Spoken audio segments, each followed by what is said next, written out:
उत्तर प्रदेश सरकार द्वारा कोविड-19 के बचाव के लिए जो प्रोटेक्शन किट इशू किया गया है उस पर महानिदेशक उत्तर प्रदेश सरकार स्वास्थ्य मेडिसिन एवं शिक्षा के तरफ से एक चिट्ठी पारित की गई है जिसमें इसको मानक के अनुरूप न होने का विवरण अधोमानित किया गया है और यह कहा गया है कि यदि ये किट आपके पास आई है तो इसे तुरंत वापस कर नई किट लेने की व्यवस्था सुचारू करें। इस विषय पर अध्ययन किया जाने पर यह पता चला है कि नोएडा आदि क्षेत्रों में डॉक्टरों को जो प्रोटेक्शन किट दी गई है वो मानकों के अनुरूप नहीं था। अतएव इस किट को पुनः एक और अलग रूप से और नए किटों को भेजने की व्यवस्था की जा रही है। ये प्रपत्र उत्तर प्रदेश सरकार के स्वास्थ्य विभाग के महानिदेशक चिकित्सा शिक्षा एवं प्रशिक्षण के द्वारा प्रस्तावित की गई है और इस पत्र में उन्होंने इनको वापस करने की बात भी उल्लेखित की है। कर रहे हैं वो हम लोग को HLL द्वारा दी गई है, ठीक है, गवर्नमेंट की अंडरटेकिंग कंपनी है, उसी के द्वारा दी गई है। अब ये मानक के कितने समीप है ये तो हम अभी दिखवा लेते हैं और इसको यूज़ तो हम लोग इसी को कर रहे हैं। अभी फ़िलहाल जो HLL वाला हम लोग को दिल्ली सप्लाई की गई है उसी किट का इस्तेमाल किया जा रहा है। तो क्या इन किटों को परिवर्तित करके नए किट भेजने का? हाँ, अगर कुछ ऐसा है तो बिल्कुल, आपने हमें लेटर दिखाया भी, शायद हमको ही प्राप्त हो गया होगा, तो इन किटों को वापस करके हम जो मानक के अनुरूप जो है किट वो मंगवा लेंगे जल्दी। फतेहपुर के यमुना तट के आसपास कई क्षेत्रों में आज सुबह से भयानक वर्षा के बाद बड़े बड़े ओले गिरे। इन ओलों के गिरने की वजह से खेतों में खड़ी पकी हुई गेहूं की फसल पूर्ण रूप से नष्ट हो गई है और अब किसानों के बीच में मायूसियत छा गई है क्योंकि उनको उम्मीद थी कि लॉकडाउन हटने की वजह से वो अपने गेहूं को तुरंत काट के अपने नुकसान की भरपाई कर पाएंगे, लेकिन इस वर्षा ने उनकी रही सही उम्मीदों पर भी पानी फेर दिया है।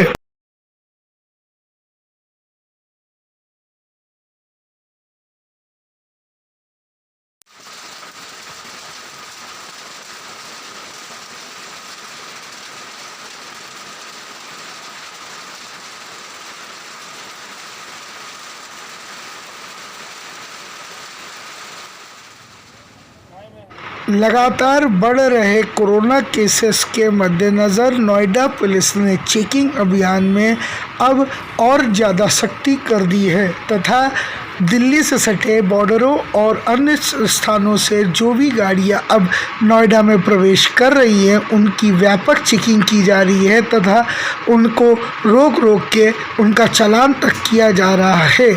पुलिस का माने तो बगल के राज्यों से आने वाली गाड़ियों की वजह से केसेस में बड़ा इजाफा हुआ है। इस वजह से नोएडा पुलिस अब पूरी रूप से तत्पर होकर इन लोगों की चेकिंग कर रहे हैं और जो लोग अनावश्यक रूप से सड़कों पे घूम रहे हैं उनकी चालान काटकर और उस फाइन करके उनको सज़ा दे रहे हैं।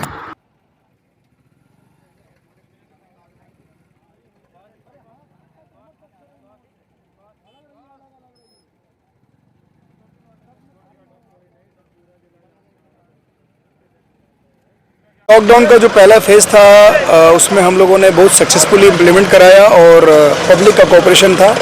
सभी लोग लॉकडाउन के पीछे का जो ऑब्जेक्टिव है उसको समझ रहे थे और लोगों ने खूब कोऑपरेट किया, बहुत अच्छी तरह से अनुपालन हुआ। मुझे लगता है कि उसी तरह से इस बार भी अगले 3 मई तक लोग उस तरह से इसका अनुपालन करेंगे। सबको ये बात पूर्णतः समझ में आ गई है कि इसके पीछे का उद्देश्य क्या है और लोग काफ़ी समझदारी से पेश आ रहे हैं। उनको पता है कि हमारे बाहर निकलने से या सोशल डिस्टेंसिंग मेंटेन नहीं करने से क्या नुकसान हो सकता है, इसकी समझ सब लोगों को है। स्ट्रे केसेस हम लोगों को मिलते हैं जिसमें बिना किसी काम के लोग निकलते हैं तो उनके खिलाफ कार्रवाई की जा रही है। पिछली बार भी हम लोगों ने ऐसे लोगों को जेल भेजा था, कार्रवाई करी थी। इस बार थोड़ा ज़्यादा सख्ती हम लोग कर रहे हैं। हम लोग जो एग्जामिनेटेड कैटेगरी के लोग हैं उनको भी सही तरीके से उनके पासेस चेक कर रहे हैं। उस कैटेगरी में बहुत लोग ऐसे हैं जो उनका पहले काम समाप्त हो गया था लेकिन उसके बाद भी घूम रहे हैं, तो ऐसे लोगों को हम सख्ती से निपट रहे हैं, उनके खिलाफ कार्रवाई कर रहे हैं। तो हमारा प्रयास ये है कि लॉकडाउन के पीछे, सोशल डिस्टेंसिंग के पीछे जो एक बड़ा सा उद्देश्य है उसका सब लोग रिस्पेक्ट करें, सब लोग उसके अर्थ को समझें और जितना जल्दी हम लोग इस कोविड-19 के चेन को तोड़ेंगे उतना ही अच्छे तरीके से हमको निजात मिलेगी। और हम आपके माध्यम से सब लोगों से रिक्वेस्ट भी करेंगे कि प्लीज़ इसको समझिए, घरों में रहिए, आपकी सारी आवश्यकताएं हम पूर्ति कर रहे हैं। जो भी आपको चाहिए हो हमें बताइए। हमारे हेल्पलाइन नंबर्स लगातार काम कर रहे हैं, हमें बताइए। यहाँ तक कि अभी आपने देखा होगा कि हॉट स्पॉट्स में डोर टू डोर हर चीज़ सप्लाई की जा रही है। बाकी जगहों पर भी जो लोग बाहर नहीं आना चाहते हैं उनको कोई भी ऐसी चीज़ है जो उनको चाहिए होती है हम उन तक पहुँचा रहे हैं। तो सारी चीज़ें हम लोग कर रहे हैं, तो इसमें आप लोग सब लोग कोऑपरेट करिए और मुझे लगता है कि जितना कोऑपरेशन मिलेगा, जितना जल्दी हम लोग इस संकट से निजात पाएंगे उतनी जल्दी सारी स्थिति सामान्य हो जाएगी। Thank you. शाहजहांपुर के जिला अस्पताल में अरविंद नामक लड़के की अचानक उल्टी होने के बाद मृत्यु हो गई। अभी यह कुछ दिनों पूर्व ही दिल्ली से पैदल चल के अपने भाई के साथ यहाँ अपने घर वापस आया था और यह व्यक्ति क्वारंटाइन में था और सस्पेक्टेड कोरोना पेशेंट था। कल रात को अचानक इसको खून की उल्टियाँ हुई और उसकी मौके पे ही मौत हो गई। डॉक्टरों ने अभी सैंपल जांच में भेजा है और रिपोर्ट न आने की वजह से कोरोना के विषय में कोई स्वीकृत प्रमाणित बयान नहीं दे पा रहे हैं।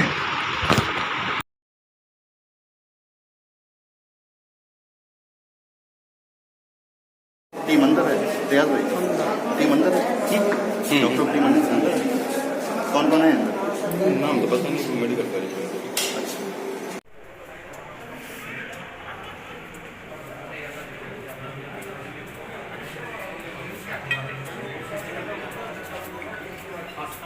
वो 20 ईयर्स पेशेंट था। उसको लास्ट 6-7 डेज से फीवर और रेस्पिरेटरी डिफिकल्टी की प्रॉब्लम थी।